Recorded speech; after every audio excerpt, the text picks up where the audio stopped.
You haven't shown off your wiggly bits there, have you? Cheers, thanks, Andy. Big late night for you guys. Go to bed. I know, we should be in bed. It's already past our bedtime. If we sneak out at half time, it's not the movie.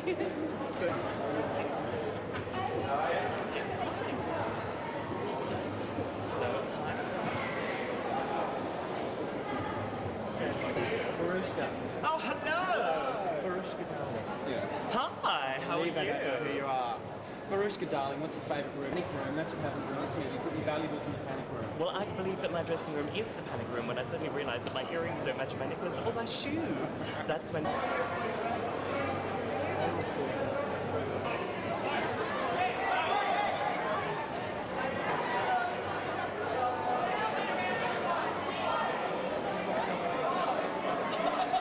So this means can't be right.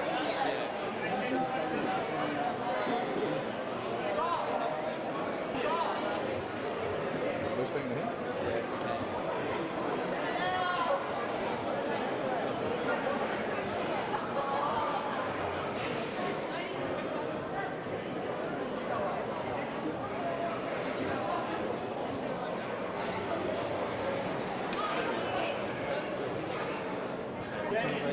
Channel How do we say last name?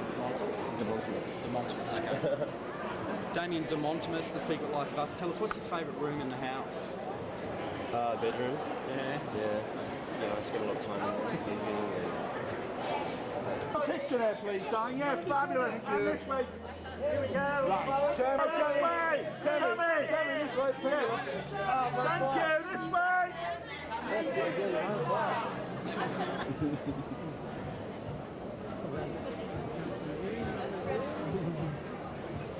Hello, Daddy.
Hi Jodie, how are you? Hey there, how you doing?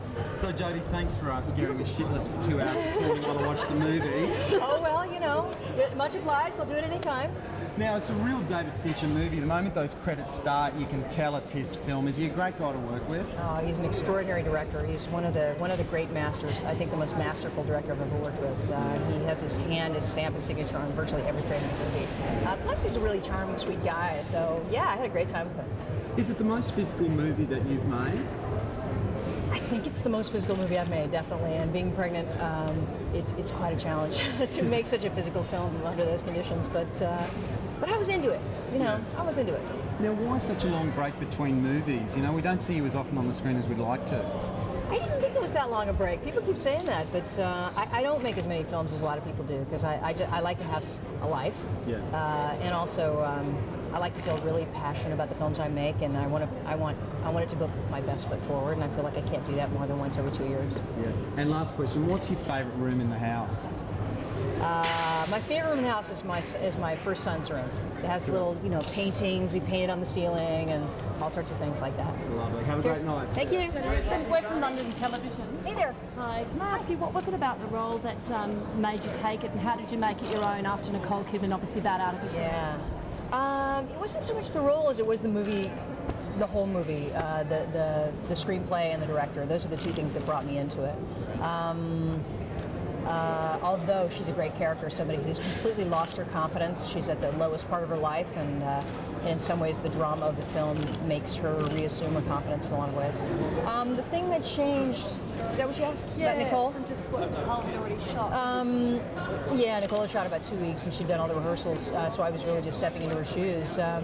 It is a bit of a different character, just because Nicole and I are different people. I'm a little older, and I'm not as tall, and not as kind of modelly and statuesque, and so just because of the physicality of the character, things changed. I think you wouldn't. If it'd been with Nicole, it would have meant she'd had her kid at 18, and so she wouldn't necessarily have ever lived anywhere but with her husband. So with me, that's kind of a different thing. Now, you got out of jury duty at Cannes to do the film. Are you going to take it up again this year? Have you been offered? No. They've already decided on their president of their jury, but it's something that I'd like to do in the future. They were okay with it. I had only just announced it 2 weeks ahead of time, so they had plenty of time to find somebody else last time. And finally, Dangerous Life of Vulture Boys. What's that about? It's out in June in the United States. I don't know when it comes here, but it's a really great movie for younger people. It has a lot of animation, and it's kind of a coming-of-age, very independent coming-of-age movie. I play a nun with one leg. Jodie, we love you here. You know, we've named a beer after you. Excuse me? We've named a beer after you? Yeah, that's what I heard. Well, it's my family fortune. You guys just didn't know that. No. That Foster's, every time you drink, 5 cents go to me. Jodie, it's so nice to meet you. You look absolutely beautiful. I'm Caleb from MTV. Hey, Caleb, howdy. Now, I saw the film earlier today. Louis Brownstone, and that has a panic room. And on the first night that they move in, bad guys come in, they run into the panic room, but little do they know what the bad guys want is in that room. Now, is it the scariest thing you've ever done? No, it's not the scariest thing I've ever done, but it's the most tense and the most sort of action-packed tension film that I've ever made. The character that you play is quite a survivor. Now, can you imagine if Jodie Foster was in the same situation, would you have survived? I don't know that I would have survived something like this. I tend to be very logical and have faith in humanity. I would have waved the white flag and said, we're all human beings and take what you want. And we don't have to hurt each other. I think I probably would have been blown away the first 5 minutes. Yeah. Now, you stepped into this role at the very last minute after Nicole Kidman injured herself on set. Now, what was it like joining the project at such a late date? Well, I had done that before on a film, and it had always been a good experience. You just kind of jump into it, You can't worry about things. All the decisions are already made. Everybody's cast. The director's pretty much set on the kind of film that he wants to make, and you're just there to serve him.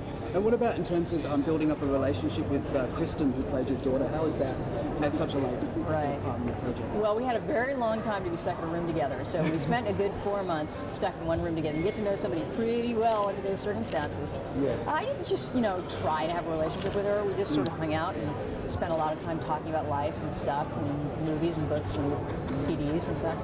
And one of the major themes of the film was household security. Yeah. Now, I hear a lot of Americans are installing panic rooms in their homes, especially after September 11. What are your thoughts on that? I don't know about that. I mean, panic room is a very true phenomenon. People have them, as decked out as the one in the movie. But a lot of people have them in a much more grassroots way, where the alarm company comes in and says, designate a safe room in your house, have a deadbolt, a closet usually have a deadbolt on it, and have a line that goes directly to the police department. So I know a lot of people that have that. Well, thank you.